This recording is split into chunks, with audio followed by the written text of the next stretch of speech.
Nak DIY neri boleh kat rumah, tapi kena ada cara kan. Apa-apa padu. Nasib baik tak terbakar hari tu. Akhirnya proton ini sudah siap seperti biasa dan normal. Kita saksikan bagaimana cara terjadi. Tu dia. Okey, tutup switch. Okey, switch dia ketuk. Tu dia mati switch, mati RPM pun terjun lah. Aircon pun dah mati kan. Jom kita try start sekali lagi. Bismillahirrahmanirrahim. Kita start tengok. Ni nampak kunci, ni. On. Oh, padu. Siap. Bermending dengan kepala yang tidak pening. Hei, apalah. Siap. Okay, clear. Assalamualaikum kan. Untuk tagar ni, kebiasaan kan, kereta tak mana hidup. Kita start tak mana hidup. Yang ni pelik sikit kan, pelik sikit. Boleh nampak kan. Kunci tengah doa, enjin hidup ni. Kunci on. Kunci on. Tutup kunci.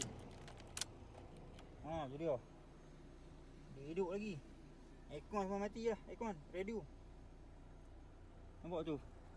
Wire tak cabut pun. Kita on switch dek. Aircon menyala dek. Tu. Ini pelik ni.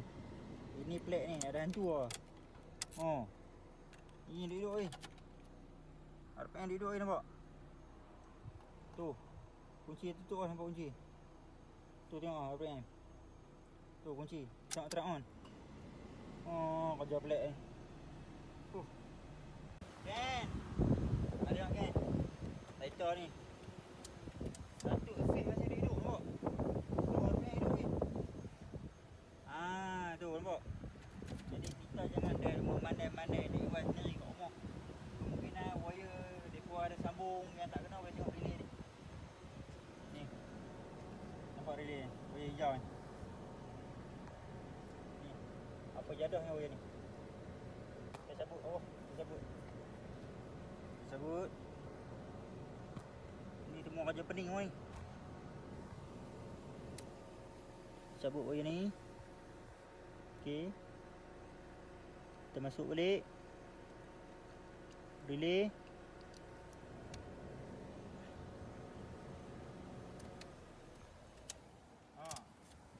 Hidup terus kan. Hidup pun mati je tengok. Tengok meter, nampak meter. Mati ni. Kita start balik. No.